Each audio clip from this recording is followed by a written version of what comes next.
Hi, I'm Kimberly. And I'm Kate. And we are Bossify.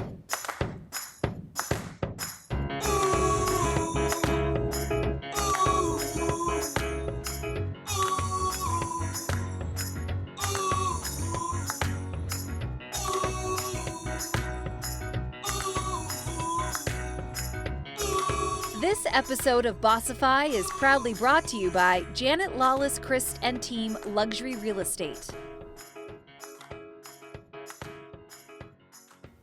Hey, thanks for joining us. Always great to see you. And today we've got some fantastic guests. So wonderful to see you, the two founders of Graced by Grit.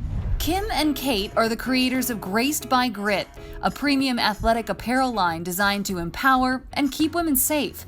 The unique fabric has SPF built in and it comes with a safety whistle. Kim started out as a chemical engineer, but as fate would have it, met her now business partner Kate while training for a triathlon. She recognized a lack of high-performance workout gear and was inspired to start the company in her 50s because, well, she believes it's never too late. These two know every woman has the gritty moment which could make or break her, but it's those moments that define her, and thus, Graced by Grit was born. All right, so we'll always start with the same questions every time. So how do you personally define success? So for me, success, I think, has definitely shifted over the years in terms of what that looks like. Mm-hmm. But I think for me, success is first and foremost raising well-adjusted kids. Yeah. That's really important to me. For me personally, it's about having balance in my life between my work, my kids, sleeping, exercising. Minor little detail, yeah. Yeah. And that's huge because you both run this insane, amazing, empowering company. And it could be probably overwhelming, right? To be Absolutely. able to do that. Yeah, it's nonstop. It's nonstop. So finding that balance for you is success, not necessarily a monetary value. Absolutely not, yeah. I would assume it's maybe the same for you? Absolutely. I mean, for each of us, we have kids. I have a preteen and a teenager, and making sure that we have time for them. Sometimes it's tough to sit down and do the homework when we know that we've got a presentation or something due tomorrow, but that's super important for each of us. And it's just that balance in our life for our faith and our exercise and getting stuff done. And you had both mentioned it it sounds like that definition has changed over time. It certainly has for me in my 20s. I certainly define success much differently than I do in my 30s. How has that changed for you, that definition? Well, I think for me I thought, oh, I'll be successful if I have this, or when I have that house, that's going to make me more successful or feel more successful. And I think it's about enjoying what you have in the moment. And that I definitely learned that with Graced by Grit along the way, about enjoying those little moments of success and feeling that and genuinely feeling it versus just always striving for the next thing, because then that's going to make me feel more successful. It doesn't work that way. It sounds like you also are able to have a sense of gratitude that you've developed. Absolutely. Is that what you would also say has kind of made you as successful as it is? Because you're Absolutely. so grounded. Everybody should know about these two women. You're incredible. And grounded and grateful are two things I would say definitely about both of you. Yeah, I think being grateful, grateful for what we've built and all the hard work that went into it, but also just grateful for being right here, right now. I think is really important. All those small milestones along the way. Is that for you? How has that definition changed? I mean, for me, success, I am more about the journey. So I set goals, and as I tick them off, I'm successful with those. But what I imagined myself when I was young to be doing is so different than what I'm doing today. I'm a chemical engineer. Right, I'm just like, can we talk for 1 second about the definition of success for you? I mean, it's night and day from what you used to do. Oh, it is. But at each level, there's a different goal, right? There's a different measure of success. I mean, at one point it was, okay, can I graduate with an engineering degree? Okay, once I have the engineering degree, I thought I wanted to go into super high tech. Yeah. After doing that, I thought, okay, this is great, but what's the next step? So each level has just been, looking at what the goal is short term and what the goal is long term. So really, it sounds like that rubric really applies to any type of job. If you have that sense of definition for you personally of success, you can apply it to really anything that comes into play, right? That's what it sounds like to me. So I think the next question that we're always asking everyone is, how does that sense of success, that definition, then shape your sense of self? and how you look at yourself?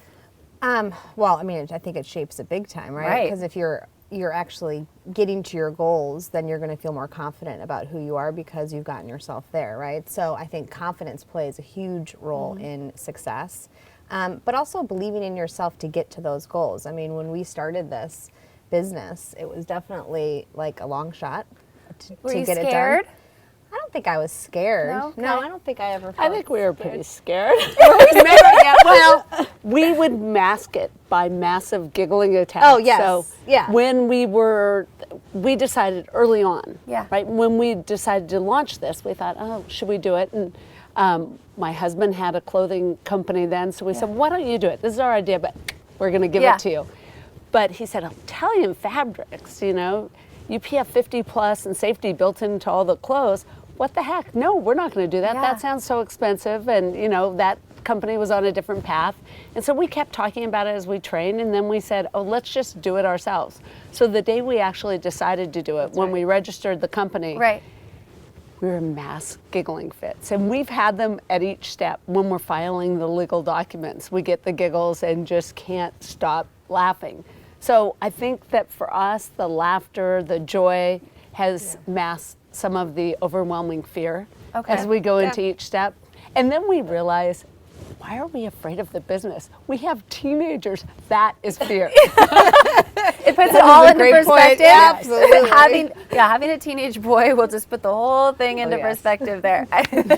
That's great. It's really, I love how grounded the two of you are about it too, because a lot of people ask entrepreneurs in general, like, aren't you scared? And I think the answer is yes, you're scared and you just do it anyway. Right. Right? You just have to Well, brave I through think it. the passion overrides the fear, right? Because if Okay. it doesn't, then what are you doing it for? If you're so scared to do it, then is it really a passion at the end of the day? And for us, I think we felt so passionate about Right. starting this business and continuing it. And we're very disciplined about it. So when we talked before about the goals and success, I mean, we have the long-term goal, but we break it into a series of shorter-term goals. And so just focusing on those, you don't have time really to be afraid. That's fair. You don't have time. Right. So what is your greatest challenge turn blessing? Because I think that also makes people successful. Yeah, I mean, that's the question I think we ask all the women that we interview and women that we meet along the way. How are you graced by grit, essentially? Exactly, right? And so for this me, is why we were all meant to be friends. Yeah, exactly. So for me, I got pregnant when I was 20 years old. I have a beautiful 16-year-old daughter now.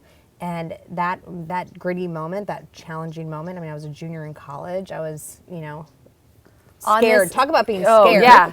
That was scary. You were on this one path, and it was like, nope, Yeah, this yep, is yep. it. We're gonna take a little Woo. detour. Yeah. But that biggest challenge turned into my greatest joy. Obviously, Right, I yeah. have a beautiful daughter now. But I also finished college with her in the front pack.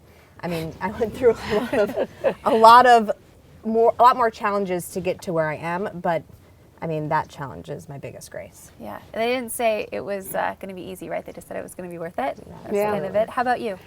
Oh my goodness, I've been graced by grit so many times. Yeah.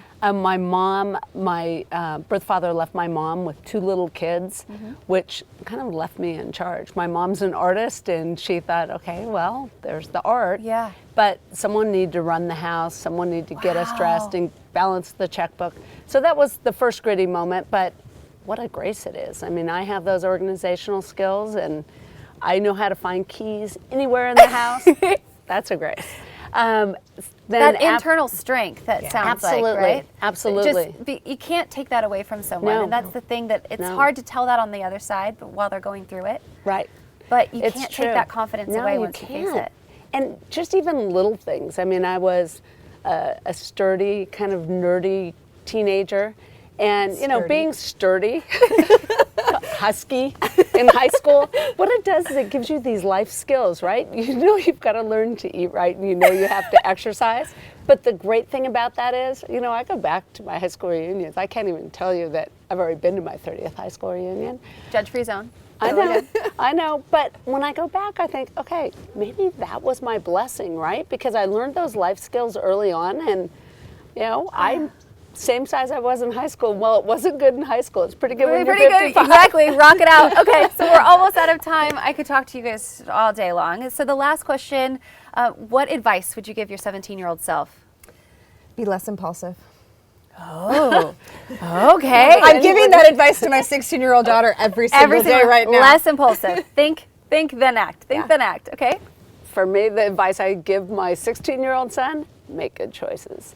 And it's about who you surround yourself Yes. with and the choices you make when you, at every moment of your life, you have a choice, A or B. Yeah. Do the right thing. Make the right choice. Make the right choice. Absolutely. Okay, this is going to go in the overdrive section. One thing that nobody knows about you that you feel like you need to share.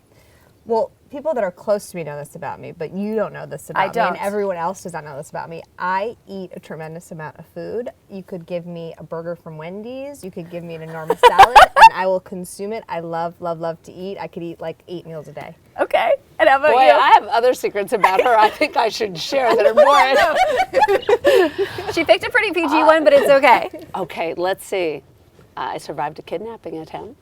Oh, how am I supposed to end on that? I'm supposed to, we're not even going to go into, okay, fine. I can't even go into that. You're amazing. Both of you. Thank you. That was good. I don't know if anyone else is going to beat you on that one. No. Okay, we could talk for hours. Thank you both so much Thank for you. joining us. And Thank you are you. clearly Thank Bossify. Thank you. Until Thank next you. time, bye. Now it's your turn to join the movement. Join the discussion on our Facebook page and see more episodes on our website at abbeygibb.tv. Be bold, brilliant, brave. You are Bossify. This episode of Bossify was proudly sponsored by Janet Lawless Christ and Team Luxury Real Estate.